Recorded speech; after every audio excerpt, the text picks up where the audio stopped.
Hello dear friends, आप सभी का वेलकम है तनु क्लासेस आर्ट को में। आज के स्टूडियो में हम लोग फिर से महामैराथन को करने वाले हैं, लेकिन आज जो है हम लोग सब्जेक्टिव क्वेश्चन का महामैराथन करेंगे, क्योंकि आप लोग जानते हैं जितना आपके लिए ऑब्जेक्टिव क्वेश्चन इंपॉर्टेंट है उतना ही आप लोगों के लिए सब्जेक्टिव क्वेश्चन भी इंपॉर्टेंट है। ठीक है, इसलिए आज की स्टूडियो में हम लोग कुछ ऐसे चुनिंदा प्रश्नों को लेके आए हैं जो कि आपका लॉन्ग और शॉर्ट यानी कि लघु और दीर्घ दोनों प्रकार के प्रश्नों को हम लोग इस वीडियो में करने वाले हैं। तो आप लोगों से छोटी सी रिक्वेस्ट है, वीडियो को लास्ट तक देखिएगा, क्योंकि देखिए ऑब्जेक्टिव आप थोड़ा भी गलती करेंगे, थोड़ा बहुत गलती करेंगे तो आपको जो नंबर है वो खत्म हो जाएगा, लेकिन सब्जेक्टिव में नंबर खत्म नहीं होगा। सब्जेक्टिव में अगर 2 लाइन भी लिख देंगे तो आपको कुछ ना कुछ नंबर मिल ही जाएगा। ठीक है, तो आज हम आपको तरीका भी बताएंगे क्वेश्चन पेपर को कैसे लिखना है, साथ में आपको हम क्वेश्चन भी करवाएंगे जो कि आपके लिए इंपॉर्टेंट है। तो वीडियो को लास्ट तक देखना है। ठीक है, तो ये आपका इतिहास का महामैराथन है जहां पर हम लोग सभी चैप्टर का महत्वपूर्ण प्रश्न उत्तर को करेंगे। अब भी आपके पास मौका है, इसलिए पढ़ लीजिए। शुरू करते हैं। पहला प्रश्न आपके समक्ष, महाजनपद युग की राजनीति विशेषताएं लिखें। आपको बताना है कि महाजनपद की जो युग की राजनीति थी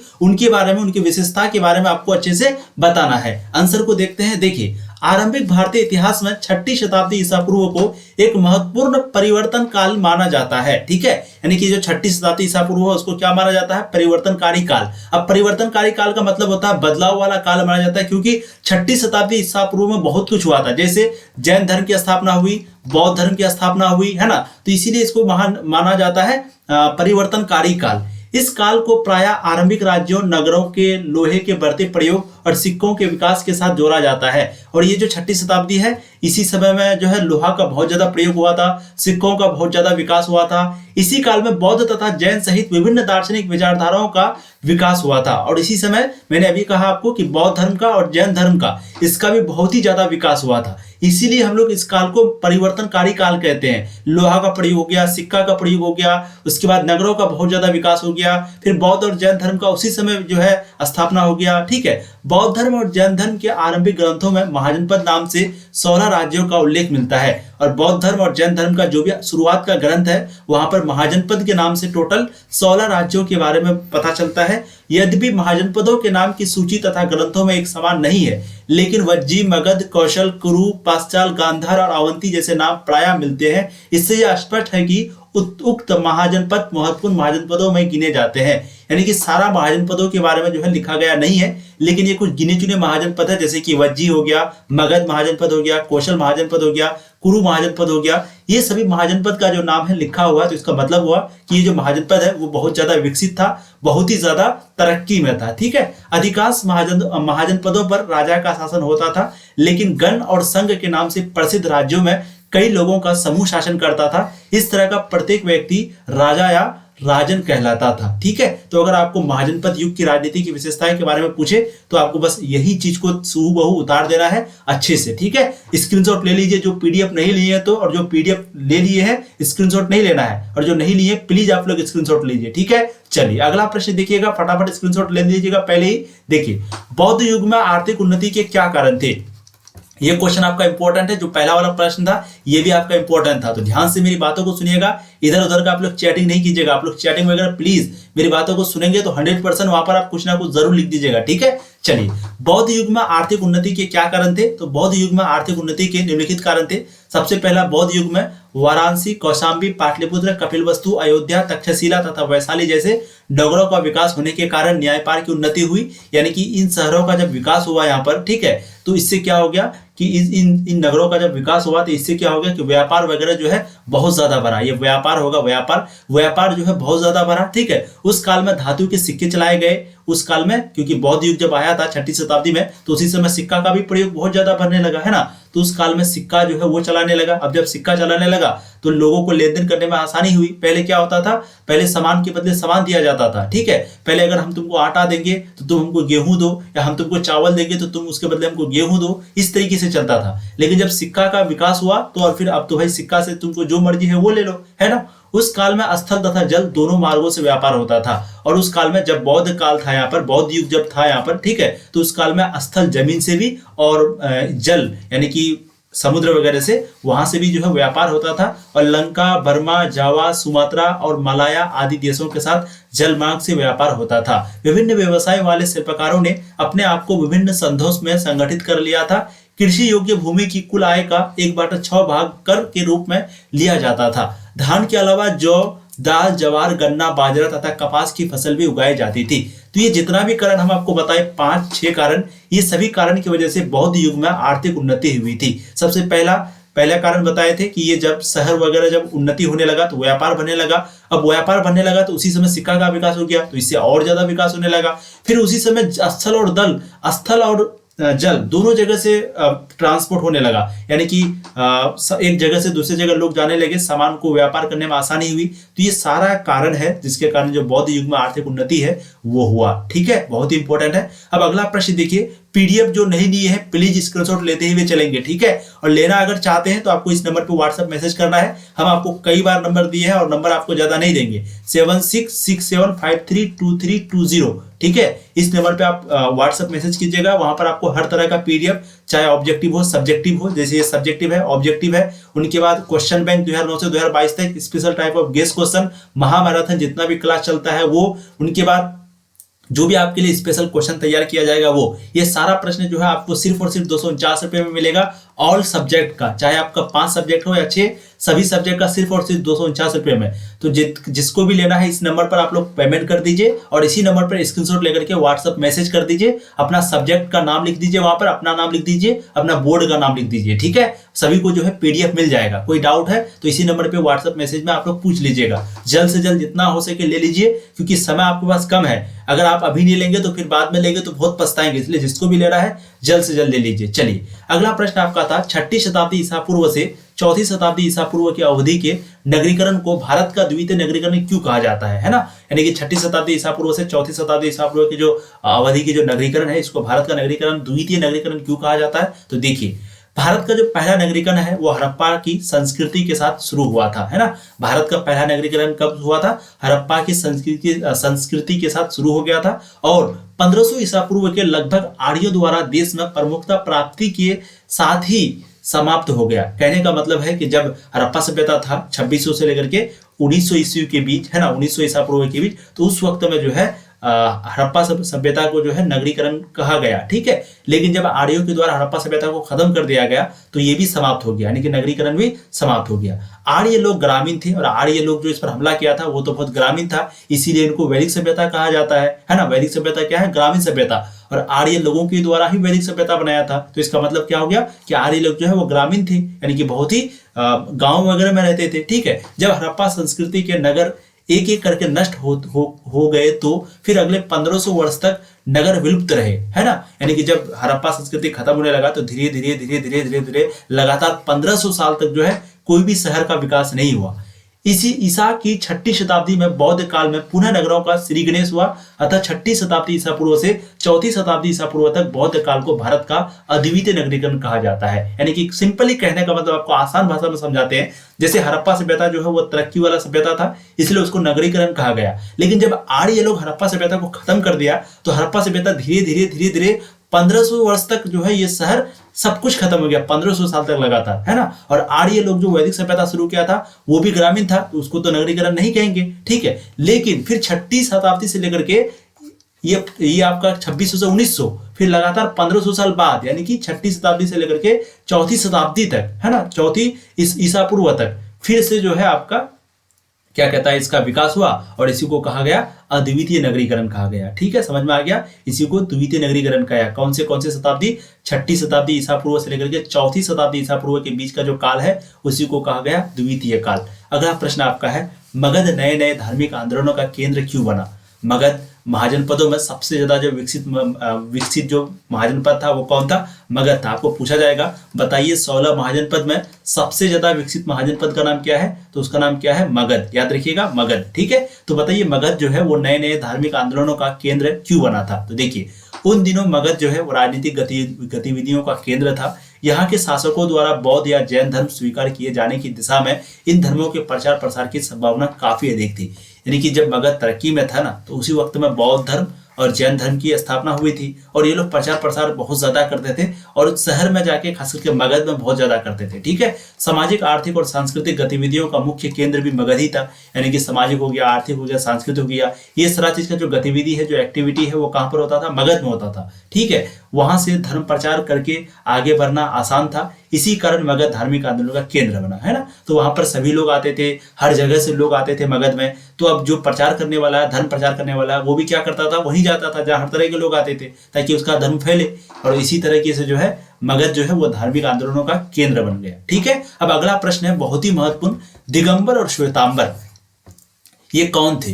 दिगंबर और श्वेतांबर जो है इसका संबंध किससे है, तो आपको बताना है जैन धर्म से। आपको क्वेश्चन पूछा जाएगा दिगंबर और श्वेतांबर का संबंध किससे है, जैन धर्म से है। ठीक है, देखिए जैन धर्म, प्लीज वीडियो को लाइक कर दीजिएगा, जो भी नहीं किए हैं चैनल को भी सब्सक्राइब कर दीजिए और एक बार जम करके शेयर कर दीजिए और वीडियो को ध्यान से आप लोग देखिए। ठीक है, लाइक सब्सक्राइब शेयर वगैरह करने के बाद आप फटाफट वीडियो को ध्यान से देखिए। शेयर इसलिए कीजिए ताकि सभी लोग जुड़ करके एक साथ में देखें। देखिए दिगंबर और श्वेतांबर, जैन धर्म दो संप्रदाय बन गए, एक है दिगंबर और दूसरा है श्वेतांबर। यानी कि जैन धर्म का टोटल दो संप्रदाय, एक का नाम है दिगंबर, दूसरा का नाम है श्वेतांबर। दिगंबर जो है वो वस्त्र नहीं धारण करते हैं, जबकि श्वेतांबर जो है वो उजले वस्त्र धारण करते हैं। ध्यान दीजिएगा, बहुत इंपॉर्टेंट है। दिगंबर जो है वो कोई भी कपड़ा वगैरह नहीं पहनता है, ठीक है, मतलब वस्त्र नहीं धारण करते हैं। लेकिन जो श्वेतांबर है ना वो उजले वस्त्र धारण करते हैं, उजला, ठीक है, यानी कि सफेद। दिगंबर जैन आचरण पालन में कठोर होते हैं। जो दिगंबर है, अब बताइए वो अगर कपड़ा नहीं पहनेगा तो इसका मतलब आप समझ रहे हैं कि वो बहुत कठोर है, क्योंकि आज के जमाने में कौन कपड़ा नहीं पहनता, लगभग हर कोई पहनता है ना। तो दिगंबर कपड़ा नहीं पहनता, इसका मतलब है कि दिगंबर जो है वो जैन आचरण पालन करने में बहुत कठोर होते हैं, जबकि जो श्वेतांबर है वो थोड़ा सा उदार होते हैं। ठीक है, श्वेतांबर 11 अंगों का प्रमुख धर्म मानते हैं और दिगंबर अपने 24 पुराणों को, दिगंबर संप्रदाय यह मानता है कि स्त्री शरीर से केवल यह ज्ञान संभव नहीं है और केवल यह ज्ञान प्राप्त होने पर साधनों को भोजन की आवश्यकता नहीं पड़ती है ना। सिंपली आपको समझ में आया कि यहाँ पर सिंपली जो ये है श्वेतांबर है वो 11 अंगों का प्रमुख धर्म मानता है, लेकिन ये जो है मैंने कि 11 पुराणों को मानता है, वहीं पे दिगंबर जो है 24 पुराणों को दिगंबर संप्रदाय मानता है। ठीक है, समझ में आ गया आपको, आगे देखिए। किंतु श्वेतांबर संप्रदाय ऐसा नहीं मानते। श्वेतांबर संप्रदाय के अनुसार महावीर का निर्माण 609 वर्ष बाद यानी कि 83 रथ विलून में भवभीति द्वारा बौद्धिक मत दिगंबर की स्थापना हुई थी। ठीक है, तो ये आपका दिगंबर और श्वेतांबर, कम से कम आपको 3-4 लाइन लिखना ही है अगर आपको शॉर्ट क्वेश्चन में पूछा जाए तो। ध्यान रखिएगा, दिगंबर जो है वो वस्त्र नहीं पहनता है, लेकिन जो श्वेतांबर है वो वस्त्र पहनता है, और दिगंबर जो है वो थोड़ा सा कठोर अपने धर्म को लेकर के, लेकिन ये श्वेतांबर जो है वो उदार है ना। चलिए, अब अगला प्रश्न है बहुत ही इंपॉर्टेंट, जो कि है महाजनपदों का महत्व को समझाइए। बहुत ही इंपॉर्टेंट है। देखिए महाजनपद, वैसे तो आपको बताएं जैसे आज के जमाने में राज्य है ना, राज्य तो वो उसको समझ लीजिए महाजनपद। ठीक है, महाजनपद। और जो आपका जिला है, ठीक है, जिला, तो उसको समझ लीजिए जनपद। जनपद मतलब हो गया जिला। ठीक है, तो जनपद का मतलब क्या होता था, लोगों के द्वारा जिस जगह पर खड़ा हुआ, जो जगह कब्जा कर लिया उसी को जनपद समझ। ठीक है, देखिए महाजनपदों का महत्व जो है प्राचीन भारतीय इतिहास में उपर्युक्त महाजनपदों का उत्थान अपना विशेष महत्व रखता है। सबसे पहले इन महाजनपदों में राजतंत्रों के साथ साथ गणतंत्रों का भी उत्थान हुआ, है ना। यानी कि इन महाजनपद में राजतंत्र तो था ही था, उसके बाद गणतंत्र का भी उत्थान हुआ, जो कि बहुत अच्छी बात है। यहाँ का प्रमुख प्रबंधक प्रजातंत्रीय सिद्धांतों के अनुसार लोगों द्वारा चुना जाता था। यानी कि यहाँ पर भी जो है प्रजातंत्रीय को भी जो है लोगों के द्वारा चुना जाता था। ठीक है, राजतंत्र वाले महाजनपदों की शासन प्रणाली को देखने पर यह ज्ञात होता है कि वहां पर तानाशाह नहीं थे, और जब इस तरीके से चुना जाता था तो इससे यह अनुमान आसानी से लगाया जाता है कि वहां पर कोई भी तानाशाही वाला जो शासन है नहीं था। कहां पर, महाजनपदों में। ठीक है, शासक प्रजा सेवक होते थे। जो शासक, जो राजा होता था, वो प्रजा यानी कि जनता जो होता था उनका मदद करता था, सेवा करता था, प्रजा की भलाई के कार्यों में लीन रहते थे, हमेशा प्रजा की भलाई के बारे में सोचते थे। तीसरा महत्व यह था कि विभिन्न राजतंत्र और गणतंत्र धीरे धीरे आपस में मिलते जा रहे थे और भारत एक अखंड राजनीतिक इकाई के रूप धारण करता जा रहा था। मगध शासकों ने विभिन्न राजनीतिक इकाइयों को जीतकर एक शक्तिशाली साम्राज्य की नींव रखी। इस तरह उन्होंने भारत को एक अखंड राजनीतिक इकाई का स्वरूप दिया। ठीक है,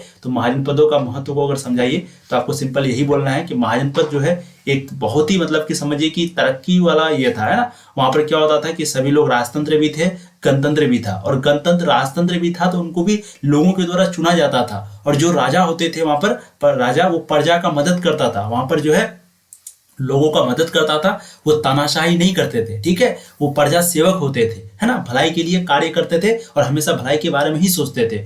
और राजतंत्र और गणतंत्र धीरे धीरे आपस में जब मिल गया तो भारत जो है क्या बन गया, एक अखंड बन गया, राजनीतिक का रूप धारण कर लिया। समझ गए, बहुत इंपॉर्टेंट है। तो इसी से जो है वो शक्तिशाली साम्राज्य की नींव भी रखी थी महाजनपद। ठीक है, अब अगला प्रश्न है धर्मशास्त्र कब लिखे गए, इनका क्या महत्व है। तो देखिए लगभग 6ठी शताब्दी ईसा पूर्व में धर्मशास्त्र नामक ग्रंथों की रचना हुई थी। कब हुई थी? 6ठी शताब्दी ईसा पूर्व में। ध्यान रखिएगा, 6ठी शताब्दी ईसा पूर्व में।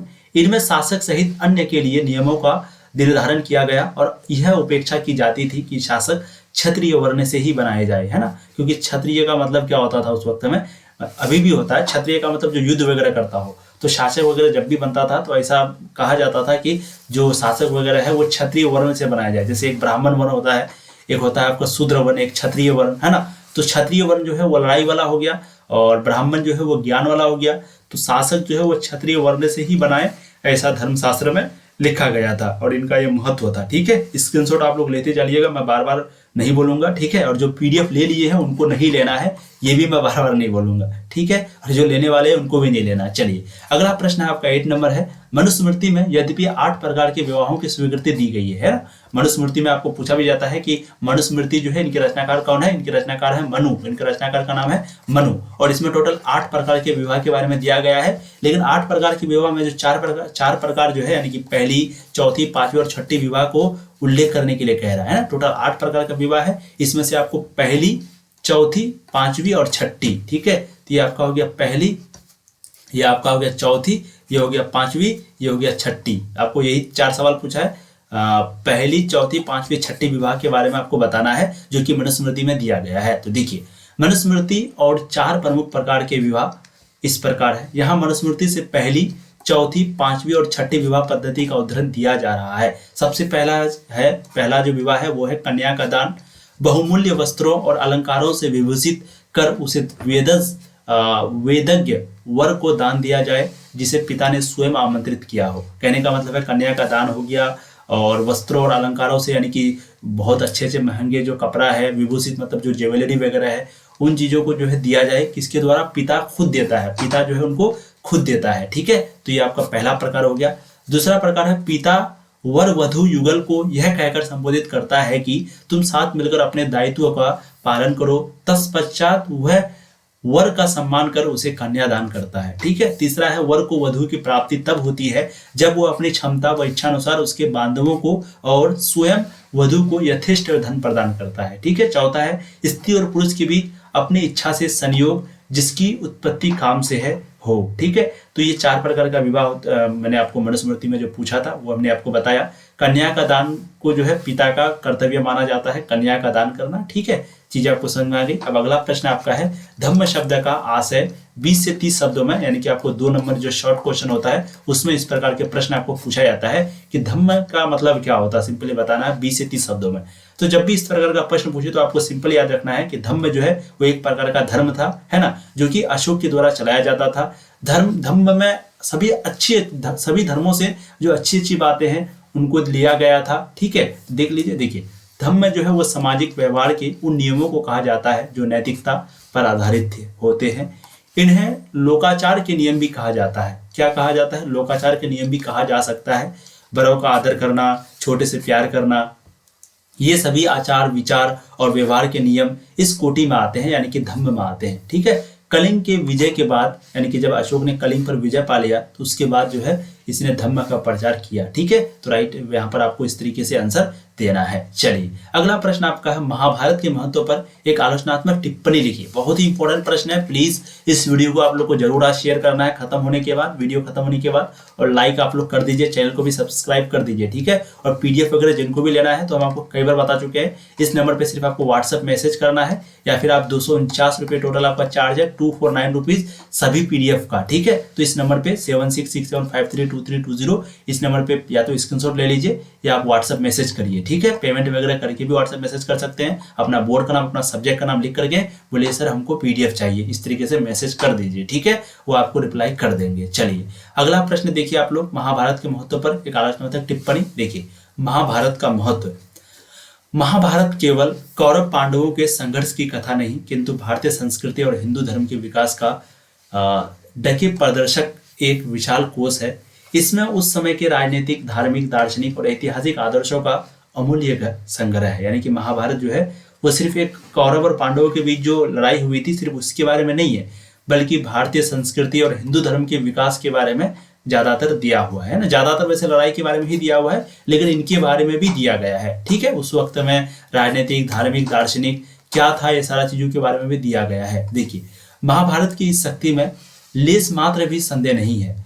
वह सर्व प्रधान काव्य, दर्शनों का सार, स्मृति, इतिहास और चरित्र चित्रण की खान तथा पंचम वेद है। मानव जीवन का कोई ऐसा भाग या समस्या नहीं जिस पर इसमें विस्तार से विचार नहीं किया गया हो, महाभारत में नहीं किया गया हो। शांति पर्व और अनुशासन पर्व तो इस दृष्टि से लिखे गए हैं, इसलिए महाभारत का यह दावा सर्वथा सत्य है कि धर्म, अर्थ, काम और मोक्ष के विषय में जो इनमें कहा गया है कि वह ठीक है, जो इनमें नहीं है वह कहीं नहीं है। ठीक है। इसके अलावा ऋग्वेद के बाद यह संस्कृत साहित्य का चमकता ग्रंथ है, यानी कि ऋग्वेद के बाद संस्कृत साहित्य का जो है ये चमकता ग्रंथ है। ठीक है। उनके बाद विस्तार में कोई काव्य इनकी समता नहीं कर सकता। यूनानियों का इलियड और ओडेसी मिलाकर इसका 8वां भाग है। इसका सांस्कृतिक महत्व इस तथ्य से स्पष्ट है कि हिंदू धर्म का सबसे प्रसिद्ध ग्रंथ भगवद गीता इसी का अंश है, यानी कि जो हिंदू धर्म का जो सबसे प्रसिद्ध ग्रंथ है जिनका नाम है भगवद गीता, वो भी इसी से जुड़ा हुआ है। किससे जुड़ा हुआ है? महाभारत से। ठीक है। अब कुछ लोग आलोचना करते हैं, क्रिटिसिज्म करते हैं। देख लीजिए, इस कथा के अलावा महाभारत में और भी कहानियां मिलती है जो काल्पनिक सी होती है, यानी कि बिल्कुल ऐसा लगता है कि ये कल्पित है। यद्यपि महाभारत भी रामायण की भांति पूर्णतया सत्या पर आधारित नहीं है, और रामायण के जैसा महाभारत भी जो है पूर्ण रूप से सत्यता पर आधारित नहीं है, है ना। हमें इस अनैतिहासिक नहीं कर सकते। हस्तिनापुर, इंद्रप्रस्थ आदि ऐतिहासिक नगर है। वैदिक साहित्यों में कौरवों का नाम तो कई बार आता है, यानी कि वेदों में जो है कौरव और पांडव का जो लड़ाई है उनके बारे में कई बार आता, कौरव का जो नाम है वो आता है, लेकिन पांडवों का उल्लेख वहां पर वेदों में नहीं मिलता है। इससे अनुमान लगाया जाता है कि पांडव कौरव के संबंधी ना होकर बाहर से आने वाले आक्रमण के रहे होंगे, है ना। यानी कि इससे, क्योंकि भाई अगर एक किताब है जहाँ पर, क्योंकि पांडव कौरव आपस में लोग भाई थे, है ना, तो मान लेते अगर वहां पर पांडव के बारे में दिया हुआ है या फिर कौरव के बारे में दिया हुआ, तो पांडव के बारे में क्यों नहीं दिया हुआ, ये भी तो बहुत बड़ा सवाल है। तो इससे क्या लगता है कि कौरव जो है वो शायद दूर से आए होंगे आक्रमण करने के लिए, है ना। इससे यही लगता है, क्योंकि दोनों के बारे में देना चाहिए। ठीक है। तो आपको यहाँ पर चीजें समझ में आ गई। महाभारत के महत्व पर अगर एक आपको आलोचनात्मक टिप्पणी लिखने के लिए बोलेगा तो कुछ इस प्रकार आप जो है आंसर देंगे। ठीक है। एक बहुत ही इंपॉर्टेंट प्रश्न है, देख लीजिए आप लोग। कलिंग युद्ध का क्या प्रभाव पड़ा था? तो देखिए, अशोक सबसे पहले कलिंग को विजय कौन पर पाया था? अशोक। ठीक है। तो अशोक ने कलिंग, या फिर बोलेंगे आधुनिक जो उड़ीसा है ना, उसी को कलिंग कहा जाता है। तो अशोक ने कलिंग के साथ 261 ईसा पूर्व में एक युद्ध लड़ा। इस युद्ध के बड़े दूरगामी प्रभाव पड़े। क्या क्या प्रभाव पड़ा? तो सबसे पहला प्रभाव, इस युद्ध के विनाश को देखकर अशोक इतना विचलित हुआ कि उसने युद्ध का मार्ग हमेशा के लिए त्याग दिया। यानी कि इस युद्ध में ये अशोक ने, ये तो कलिंग की तो लड़ाई जीता, लेकिन इस युद्ध से वो इतना मतलब एक तरीके से हैवान हो गया, हैरत हो गया कि उसने युद्ध का रास्ता ही छोड़ दिया और सदा के लिए, हमेशा के लिए छोड़ दिया, और धर्म विजय का रास्ता अपनाया वो, है ना, धर्म विजय का, यानी कि वही मतलब कि बौद्ध धर्म का प्रचार करना। अशोक अब बौद्ध धर्म का अनुयायी हो गया, और वो जो है अब बौद्ध धर्म में चले गए, उसके फॉलोअर हो गए। अनुयायी का मतलब फॉलोअर, उसी को मानने वाला हो गया, और इस धर्म का इतने बड़े पैमाने पर प्रचार प्रसार किया कि यह एक विश्व धर्म बन गया। और अशोक इस धर्म का इतना ज्यादा प्रचार वगैरह किया तो ये जो धर्म है वो क्या बन गया? विश्व धर्म बन गया। ठीक है। अगला प्रश्न है, कौरव और पांडव कौन थे? ये भी आपका बहुत ही महत्वपूर्ण प्रश्न है। देखिएगा, कौरव और पांडव कौन थे, उनके बंधुत्व संबंध कैसे बदल गए? ठीक है। बंधुत्व का मतलब जो भाई है, भाईचारा जो था उन दोनों के बीच, तो वो कैसे बदल गया? देखिए, कौरव और पांडव जो है दोनों एक ही परिवार के सदस्य और दो चचेरे भाइयों के समूह थे। कौरव और पांडव कौन थे? दोनों एक ही परिवार के सदस्य थे और दो चचेरे भाइयों के समूह थे।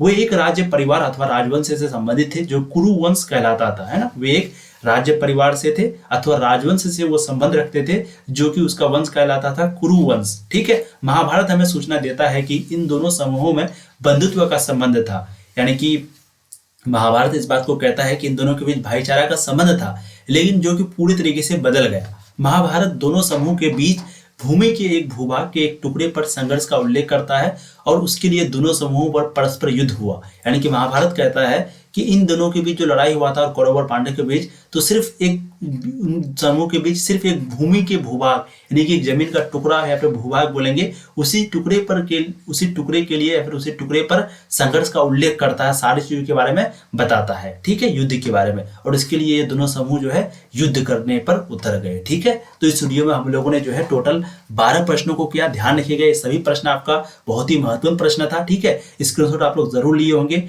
और अगर नहीं लिए होंगे तो प्लीज आप लोग पीडीएफ जितना जल्दी हो सके ले लें। नंबर आप देख लीजिए 7667532320। यहाँ पर आपको ऑब्जेक्टिव सब्जेक्टिव, ठीक है। गेस क्वेश्चन जो है वो भी मिलेगा आपको, साथ में क्वेश्चन बैंक जो हम लोग 2009 से 2022 तक करवाए हैं वो भी आपको मिलेगा, ठीक है। उसके बाद आपको यहाँ पर हिंदी इंग्लिश का जो है बायोग्राफी जो होता है, जैसे जो भी लेखक वगैरह होता है उनका भी मिलेगा, मिल भी रहा है। जो स्टूडेंट ले लिए, किसी को अगर डाउट भी है तो कमेंट वगैरह में पूछ करके पता कर लीजिए, है ना, टेलीग्राम से पता कर लीजिए मिल रहा है या नहीं। किसी को अगर डाउट है तो वैसे डाउट नहीं होनी चाहिए, क्योंकि आपको ये सारा पीडीएफ वहां पर दिया जा रहा है डियर, ठीक है। तो जिनको भी लेना है, जितना भी जल्दी लेना है जल्द से ले लीजिए। नंबर आप लोग देख लीजिएगा अच्छे से, और इसी नंबर पे आपको पेमेंट करना है, इसी नंबर पे आपको व्हाट्सएप मैसेज करना है 7667532320। थैंक यू सो मच, आपने अपना कीमती वक्त दिया। ऐसी आप लोग पढ़ाई करते रहिए, मेहनत करते रहिए, एंड दिन दुगनी रात चौगुनी अपने माँ बाप का नाम रोशन करते रहिए, ठीक है। आपका जो रिजल्ट है वो बहुत अच्छा आने वाला है, बिल्कुल सही बात है, क्योंकि आप लोगों का जो तैयारी है, जो मेहनत है वो बहुत जबरदस्त है, ठीक है। बाकी आप वेबसाइट से जाके भी तैयारी कर सकते हैं। वेबसाइट का नाम तनु क्लासेस है। आप गूगल क्रोम ब्राउजर पर जाइएगा, tanuclasses.com सर्च कीजिएगा, वेबसाइट खुल जाएगा, वहां से भी आप जो है अच्छे से तैयारी कर सकते हैं, ठीक है। Thank you so much.